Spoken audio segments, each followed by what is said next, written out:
एलनाबाद हलके के गांव माधो सिंघाना में आयोजित विजय संकल्प रैली में भारी जनसैलाब को दिलाया भाजपा जीत का संकल्प। एलनाबाद से रहा है मेरा दशकों पुराना रिश्ता, देश और प्रदेश में भाजपा की लहर। मनोहर लाल।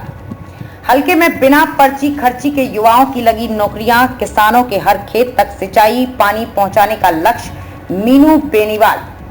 सिरसा लोकसभा के एलनाबाद हलके के गांव माधो सिंघाना में आज भाजपा की विजय संकल्प रैली का आयोजन किया गया, जिसमें पूर्व मुख्यमंत्री मनोहर लाल ने बतौर मुख्य अतिथि शिरकत की। रैली के संयोजक एलनाबाद हलके से प्रमुख समाजसेवी एवं भाजपा नेता कप्तान मीनू बेनीवाल थे। रैली में कप्तान मीनू बेनीवाल ने बताया कि हलके में किसानों के लिए सिंचाई के पानी के लिए कई प्रोजेक्ट्स पर काम किया है। इलाके के कई शहरों को रिमॉडलिंग की गई है। वहीं आने वाले कुछ ही दिनों में खेतों में खालों और नालों का काम भी पूरा कर लिया जाएगा। उन्होंने इस दौरान कहा कि एलनाबाद की जनता का भरपूर प्यार भारतीय जनता पार्टी को मिल रहा है। पार्टी की तरफ से अनेकों काम किए गए हैं, जिसकी बदौलत इलाके की जनता आज पार्टी के कामों से संतुष्ट है और तीसरी बार प्रधानमंत्री नरेंद्र मोदी को अपना वोट करने वाली है। पूर्व मुख्यमंत्री मनोहर लाल आज एलनाबाद हलके के गांव माधो सिंघाना में सजे विजय संकल्प रैली के मंच पर बड़े अनोखे अंदाज में नजर आए। उन्होंने अपने भाषण की शुरुआत ठेठ मारवाड़ी शैली से शुरू की। उन्होंने जैसे ही मारवाड़ी में कहा कि सगला ने मेरी और मोदी जी की ओर सू राम राम, तो पूरा पंडाल झूम उठा और सभी ने बड़े उत्साह से राम राम दोहराया। ये रैली एलनाबाद के कप्तान मीनू बेनीवाल के संयोजन में हुई। भाजपा प्रत्याशी डॉक्टर अशोक तंवर के समर्थन में आयोजित इस रैली को संबोधित करते हुए पूर्व मुख्यमंत्री मनोहर लाल खट्टर ने बड़े चुटीले अंदाज में कहा कि इस बार के लोकसभा चुनाव में कांग्रेस की हालत ऐसी हो चली है कि दिल्ली में तो माँ बेटा और हरियाणा में बाप बेटा को चिंता सताने लगी है, क्योंकि पूरे देश और प्रदेश में भाजपा की लहर चल रही है और इसी लहर के नाते वे साफ कह सकते हैं कि जहां हम हरियाणा की सभी 10 सीटें फिर से जीतने जा रहे हैं, वहीं भाजपा पूरे देश भर में 400 पार का लक्ष्य हासिल करेगी। एलनाबाद से अपना दशकों पुराना रिश्ता होने की बात कहते हुए मनोहर लाल बोले कि वे यहां साल 1990 से आ रहे हैं और एलनाबाद की हर गली व गांव से खूब परिचित हैं। उन्होंने रैली के संयोजन मीनू बेनीवाल व पार्टी की जिलाध्यक्ष निताशा सिहाग की तारीफ करते हुए कहा कि हरियाणा में आज शाम तक हम सभी 90 हलकों में विजय संकल्प रैली पूरी कर लेंगे और सिरसा संसदीय क्षेत्र के एलनाबाद हलके के गांव माधो सिंघाना में आज इस रैली का समापन हो रहा है और इसमें मीनू बेनीवाल ने खूब मेहनत करके ये साबित किया है कि वे राजनीति के साथ जनसेवा के रूप में भी सक्रिय हैं। यहाँ आने वाले इस जनसैलाब को देखकर ये साफ हो गया है कि सिरसा संसदीय सीट से भाजपा प्रत्याशी डॉक्टर अशोक तंवर रिकॉर्ड मतों से जीत हासिल करेंगे। भारत को विकसित बनाने के संकल्प को पूरा करने के लिए कमल का दबाएं बटन तंवर।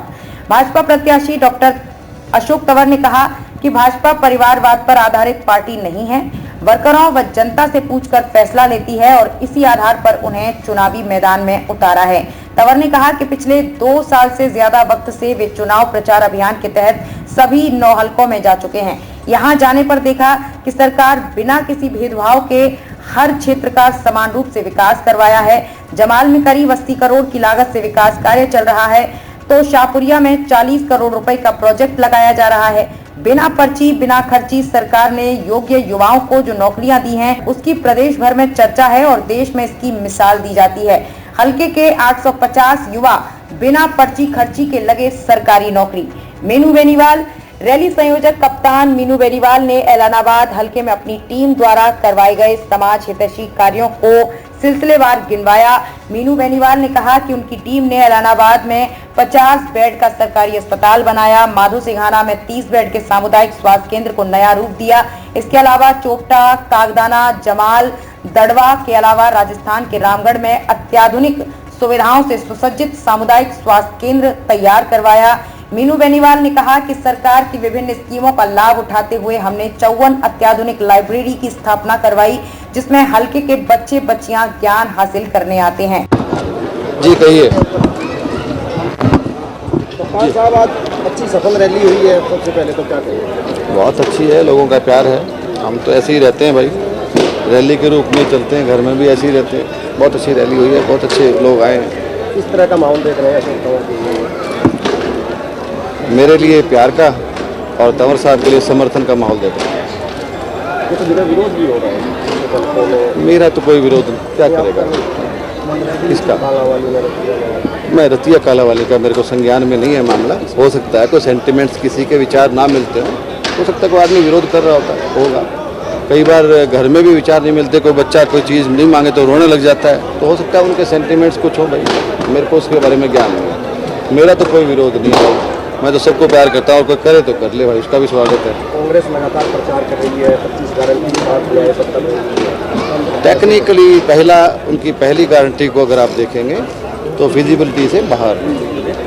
आप जब जनसंख्या को उससे गुना करते हैं, जो रकम उन्होंने लिख रखी है टेक्निकली फिजिबिलिटी से बाहर है। आप लोग पढ़े लिखे लोग हैं, पहला घोषणा पत्र का उनका पहला लाइन ही उनकी गलत है। तो गारंटी तो मोदी जी ने दे ही रखी है पहले से, उनको देने की जरूरत क्या है? मोदी जी ने इज्जत की गारंटी दे रखी है, स्वास्थ्य की गारंटी दे रखी है, बिना खर्ची बर्ची की गारंटी दे रखी है, घर घर राशन पहुंचाने की गारंटी दे रखी है, और कौन सी गारंटी देगी? और अभी तीसरी बार बढ़ेंगे तो छोटे मोटे जो भ्रष्टाचारी जो बचे हुए हैं, जो ठग हैं, कोई नहीं बचेगा और बिल्कुल राम राज आ जाएगा। मोदी जी ने राम मंदिर के लिए क्या क्या किया है आप सोच सकते हैं? कोई कर सकता है क्या? मोदी जी की गारंटी ऑलरेडी ठीक है सर, कोई नई गारंटी की जरूरत अब है नहीं। इलाहाबाद में जीत को लेकर कॉन्फिडेंट है? इलाहाबाद में जीत को लेकर कॉन्फिडेंट हूँ मैं। आप भी शायद लगता है आपको भी ऐसा महसूस होता होगा, और बाकी कोई कमी है तो और मेहनत करेंगे। इलाहाबाद जगह चुनौती आ रही है? मुझे बाकी का तो देखो नहीं पता, मुझे लगता नहीं कि चुनौती आ रही है। भारतीय जनता पार्टी का कार्यकर्ता ग्राउंड लेवल पे काम करता है और हर एक को दिखाई नहीं देता है। ये जो आपको दिखाई दे रहा है, जो कि पार्टी का कार्यकर्ता बूथ तक काम करता है, पन्ना तक काम करता है। हमारी सामाजिक टोलियाँ होती हैं, हमारे संगठन हैं अलग अलग, ABVP हमारे पास है, SC मोर्चा हमारे पास है, BC मोर्चा हमारे पास है, उनके वुमेन सेल हमारे पास है। कांग्रेस के पास तो मुझे लगता है कोई मोर्चा है नहीं, ना जिला अध्यक्ष है, ना कोई मोर्चा है, पन्ना प्रमुख की तो बात ही अलग है। तो मुझे नहीं लगता कि कोई चुनाव में कोई समस्या है, चुनाव बहुत अच्छा जाएगा। 59,000 वोट आए थे गोविंद कांडा के पीछे बीजेपी में।